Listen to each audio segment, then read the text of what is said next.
Hello my dear cooking comrades. இன்றைக்கி நம்ம hotel style ஃப்ளேவரும் ஹோம்மேட் லவ்வும் சேர்த்து ஒரு பர்ஃபெக்டான ரெசிபி தான் ட்ரை பண்ண போகிறோம். இது ரைஸ்க்கு கிளாஸாகவும் சப்பாத்திக்கு மாஸாகவும் ஆக மொத்தத்தில் ரொம்ப ரொம்ப பர்ஃபெக்டாக இருக்கும். என்னதுன்னா மஷ்ரூம் கிரேவி தான் பண்ண போகிறோம். ஸோ இது பண்ணுறதுக்கு ஃபர்ஸ்ட் மஷ்ரூம் எல்லாத்தையும் கட் பண்ணி க்ளீன் பண்ணி ஓரமாக எடுத்து வச்சுருங்க.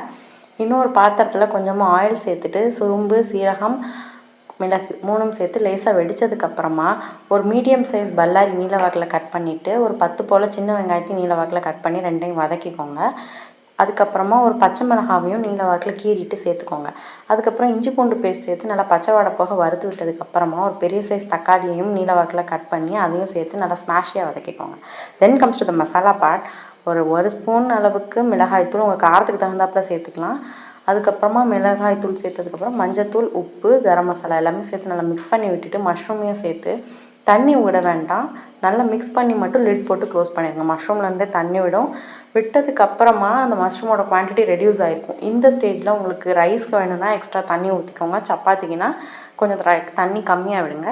அண்ட் தென் இன்னொரு மிக்ஸி ஜாரில் தேங்காய், பொட்டுக்கடலை, கசகசா, வெங்காயம் எல்லாமே சேர்த்துட்டு நல்லா ஒரு ஃபைன் பேஸ்ட்டை கிரைண்ட் பண்ணி மஷ்ரூம் கிரேவியில் ஊற்றி எவ்வளோ தண்ணி வேணுமோ அட்ஜஸ்ட் பண்ணி ஊற்றிட்டு ஒரு 10 நிமிஷம் லிட் போட்டு க்ளோஸ் பண்ணி இறக்கி சர்வ் பண்ணிங்கன்னா பர்ஃபெக்டாக ரெடி ஆயிடும். ஃபைனலாக மல்லி இலை, புதினா மட்டும் தூவி சர்வ் பண்ணுங்கள். எல்லா டிஷ்க்குமே பர்ஃபெக்ட் காம்போவாக இருக்கும். ரைஸே பிடிக்காது, சாப்பாடே பிடிக்காதுன்னு சொல்கிறவங்க கூட எக்ஸ்ட்ரா 2 கரண்டி சேர்த்து வாங்கி சாப்பிடுவாங்க. நான்வெஜ் சாப்பிடக்கூடாத காலத்தில் கூட நான்வெஜ்ஜே தூக்கி சாப்பிட்ற அளவுக்கு ஒரு பர்ஃபெக்டான கிரேவியாக இருக்கும். ஸோ கண்டிப்பாக சேவ் பண்ணி ட்ரை பண்ணுங்கள். தேங்க்யூ.